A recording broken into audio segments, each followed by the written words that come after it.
Hey guys, it's Mr. Lancaster. Welcome back. It is Wednesday, May 13th, and it is good to see you in this bright, shining morning. Well. Last time we were talking about those mosquitoes. Most people call them mosquitoes. Mosquitoes is the correct name, though. Mosquitoes.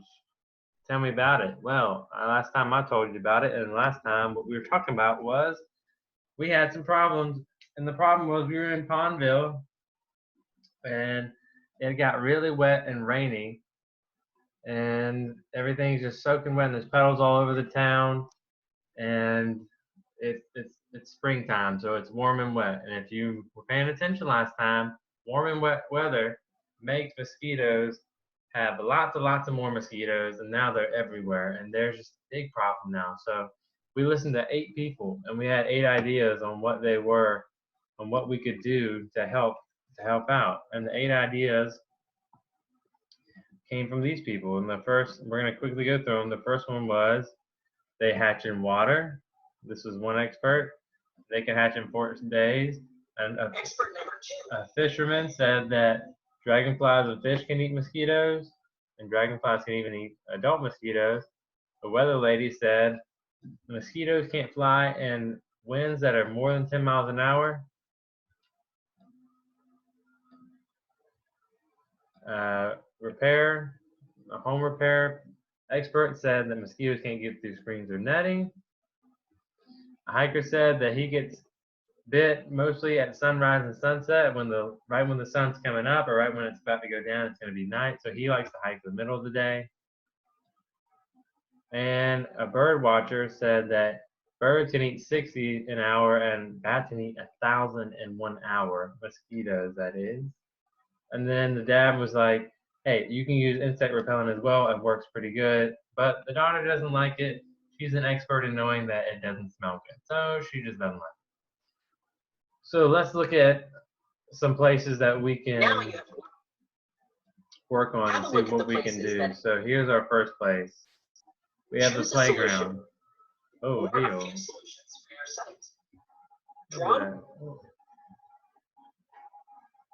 All right, so at the bottom of your book, no, slow down, Doug. Tag on. write how your solution will help solve the mosquito. Discuss. Then fill in question number 4 on your problem solver sheet. Don't forget to watch the final video.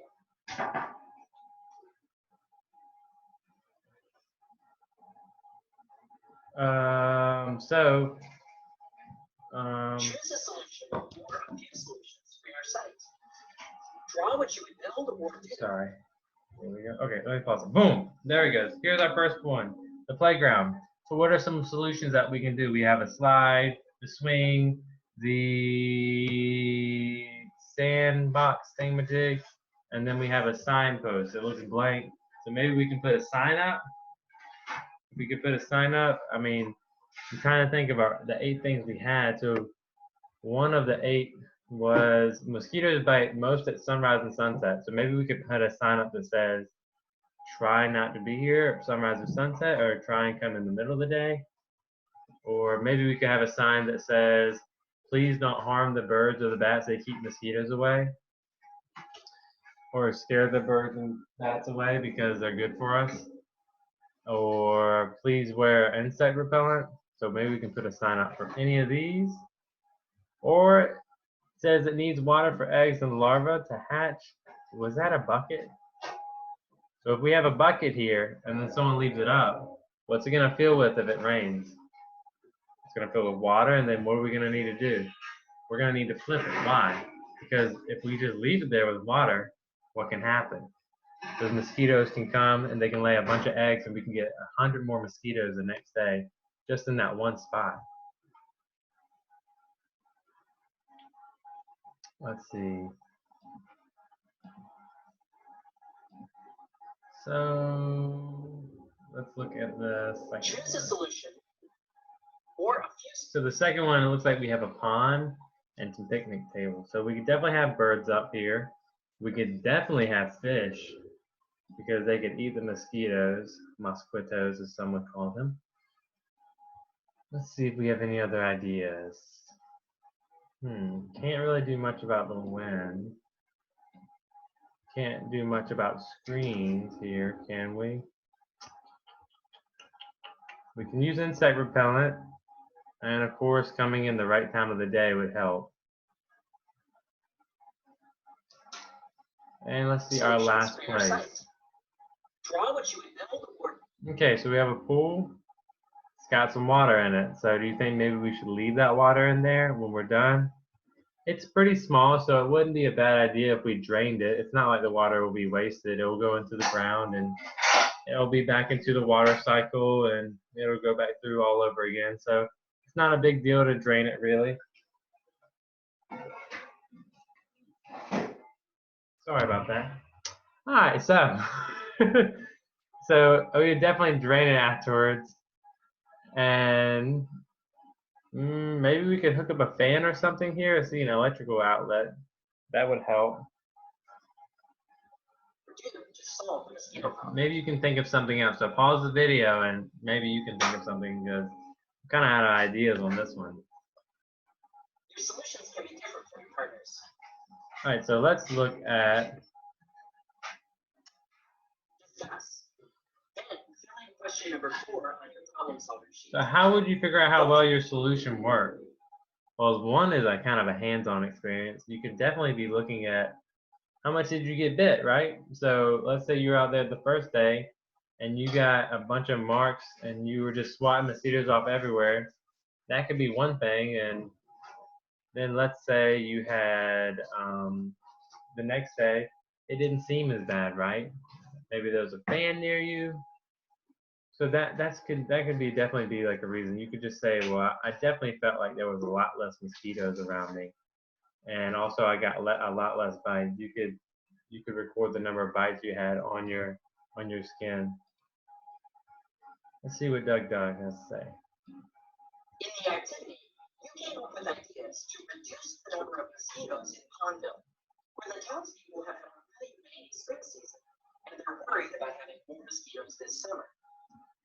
You could have come up with many different solutions, but here are just a few solutions that we came up with.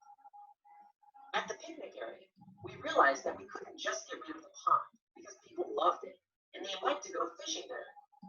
Instead of draining away the water, we decided to add more mosquito-eating fish to the pond and lots of dragonflies nearby so that they would eat the mosquito eggs and larvae. We also decided to put up a bat box and birdhouses so that bats and birds might live there and eat the adult mosquitoes. At the playground, we realized that we probably couldn't just cover the entire area with nets, because the nets would have to be huge, and they'd get in the way of kids playing. But we thought maybe kids would want to wear nets. Now mosquitoes wouldn't be able to bite them. We noticed that buckets in the sandbox would collect water, and mosquitoes could lay eggs there. So we decided to make a sign telling kids to turn over the buckets after playing with them. We also wrote on the other sign that the playground closes 30 minutes before sunset, so that kids could get home before lots of mosquitoes came out. At the backyard, we noticed that it would be easy to hang a mosquito net over the umbrella to prevent mosquitoes from biting people who were sitting on the lawn chairs. We also noticed that there was an electrical outlet where we could plug something in. So we decided to add fans that could blow the air at 10 miles per hour. That way mosquitoes couldn't fly in the backyard. We noticed that a watering can was left out, full of water. That should be put away right after people water their gardens, so that mosquitoes I didn't notice that. We did want to keep the swimming pool though, since swimming is so much fun. We just needed to make sure that people who lived here dumped out the water after swimming, so mosquitoes couldn't lay eggs in it. You probably noticed how each site was a little different, and the same solutions wouldn't work in every single place. Engineers would say that the sites had different constraints, things that limit which solutions you can use. For example, the pond had a constraint of not having electricity nearby, so we couldn't use a fan that needed to be plugged in. Constraints aren't bad things, they're just things you have to think about when you're coming up with solutions. Because of the constraints, some solutions make more sense in some places than others. Today, scientists are trying to figure out even better ways to prevent human beings from getting diseases diseases from mosquitoes. One solution they've come up with are vaccines, the shots that you get at the doctor. So far, scientists have. So right now, if you don't know what a vaccine is, some people have different views on them. What vaccines are made for is to help people not get sick from diseases, and some vaccines work different than others, and most vaccines work as usually vaccines give you a slight bit of whatever is going around that people are trying to avoid, but it gives it to you so little that it doesn't affect you to the extent that the normal sickness would do. So there's like a flu vaccine. Usually they give you a dead strand of the flu virus that is inactive. And so then once you have that in your body kind of builds your white blood cells start building up enough cells to fight back and have things that can fight back this. So just in case you got it, it wouldn't affect you nearly as much as it would before. So it's kind of like it just goes ahead and tells our body to make the medicine that we need, and it's in our body ready to go. So we're trying to find a vaccine right now for the COVID and for this pandemic that we're going through right now to keep ourselves safe and so that we can have a normal life again. And that's what they're working on right now for malaria and Zika. I think they actually found one for malaria though. Have developed vaccines for a few of the diseases that mosquitoes carry, like malaria, but they're still trying to figure out vaccines for other diseases like Zika. Looking to the future, some scientists are even wondering, could we protect people from diseases by changing mosquitoes? Like maybe we could use selection to breed mosquitoes that can't carry diseases. Or maybe it's possible to get rid of mosquitoes entirely by causing them to go extinct. Scientists are trying to figure out if getting rid of mosquitoes would have any bad effects, like for birds and bats that eat mosquitoes as their food. But if scientists ever do figure out any solution, it's interesting to think about. What would life be like to never have to worry again about getting itchy mosquito bites? Have fun and stay curious. So it's a whole lot to think about. And if you could ever think about a solution to get rid of mosquitoes, you would be safe. You would be solving one of the biggest problems in the world. And don't think just because you're in 4th grade or because you're young, you can't do it. You can always think of great ideas. And sometimes the greatest ideas are thought really simply, or sometimes it just needs some enthusiasm or some hard work. So we're going to pick up tomorrow on this, and we're going to see the life cycle of a mosquito, and then we're going to do a reading. And I want to read this to you. Spray meant for Zika mosquitoes kills millions of bees. So sometimes solutions can be a big boo-boo and be a big mistake. And it's just one of those things where you live and you learn, and you just have to keep trying. Just because we make mistakes doesn't mean we can't give up and not try anymore. But I'm signing off, and it was good to see you guys. Stay safe. Bye.